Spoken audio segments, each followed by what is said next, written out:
Yunusobod tumanida O'zbekona kattaroq hovli qidirayotgan mijozlarimiz uchun juda ham zo'r taklifimiz chiqyapti. 4 sotuv yer maydoniga qurib bitkazilgan shu fayzli xonadonimizda sotuvda bemalol 4 ta 5 ta mashina olib kirib qo'ysanglar bo'ladi.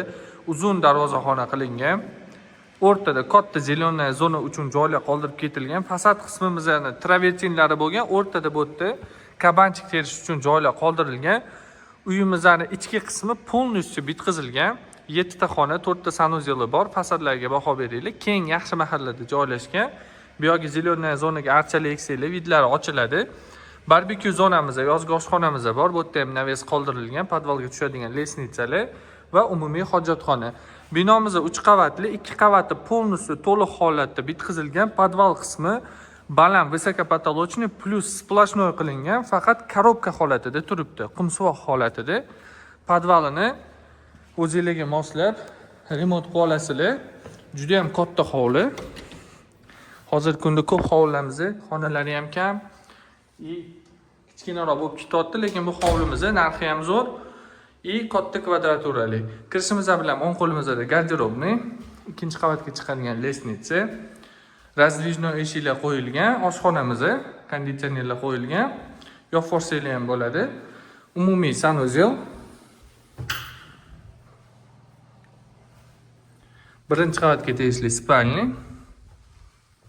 Oynalar ko'chaga qaragan, havo aylanishi, quyosh tushishi hammasi hisobga olingan.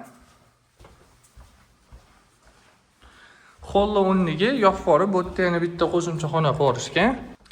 O'zbekona o'tiradigan joy qoldirilgan. Stolova zona qilib qo'ysanglar ham bo'ladi. Keyingi xonamizda zal.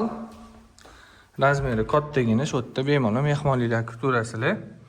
Mebellar chistichna qoladi. Patologlarga baho beringlar. Did bilan remont qilib bitkazilgan xonadon. Podvalga tushadigan lesnitsa va ikkinchi qavatga chiqadigan lesnitsa. Sizlarga uyimizning ikkinchi qavatini ko'rsatib o'taman. Uyimizning ikkinchi qavatiga chiqishimiz bilan 5 komnatli koridor kutib oladi. Keng katta xonalar qoldirilgan. Birinchi xonamiz zal, ikkinchi qavatga chiqishimiz bilan hozir endi uy egalari ko'chib ketishgan, qolgan narsalar inshaalloh yaqin kunlarda olib ketishadi. Zallar razmeri kattagina. Chap qo'limizda bitta spalni joylashgan. O'zini mebel texnikasi bilan tayyor. Keyingi xonamiz umumiy sanuzel. Sanuzellarga отдельно baho berilgan, ko'rishingiz mumkin. Bu yerda yana bitta spalnimiz, bolalar yotoqxonasi, garderoblari, mebellari bilan.